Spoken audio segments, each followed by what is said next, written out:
1 year plus பேபிக்கு ஒரு ஹெல்த்தியான ரெசிபி பார்த்துடலாங்க.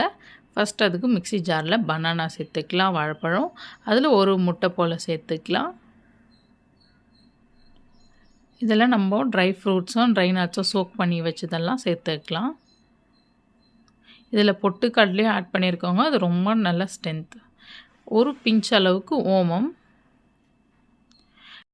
இன்றைக்கி நான் ஒரு கப் போல் கோதுமை மாவு சேர்த்துருக்கேங்க. நீங்கள் ஓட்ஸ் சேர்த்துக்கலாம், இல்லைனா ஆல்மண்ட் ஃப்ளார் சேர்த்துக்கலாம். நீங்கள் ஆல்டர்னேட்டிவே அதை நான் சேர்த்துக்கலாங்க. இதை நல்லா அரைச்சி எடுத்துகிட்டு வந்துட்டு மிக்சியில் நம்ம சின்ன சின்னதாக பேன் கேக் ஊற்றி எடுத்துக்கலாங்க. நெய் சுற்றி நெய் சேர்த்து எடுத்துக்கலாம். இது ரொம்ப ஹெல்த்தியான ரெசிபிங்க.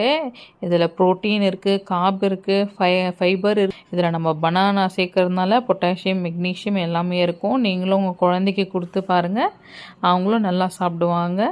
ப்ரோட்டீன் ரிச் ஃபுட்டாக இருக்கும். நீங்களும் ட்ரை பண்ணி பார்த்துட்டு எப்படி இருந்துச்சு கமெண்ட் பண்ணுங்கள். இது போல் யூஸ்ஃபுல்லான வீடியோக்கு ஃபாலோ பண்ணுங்கள்.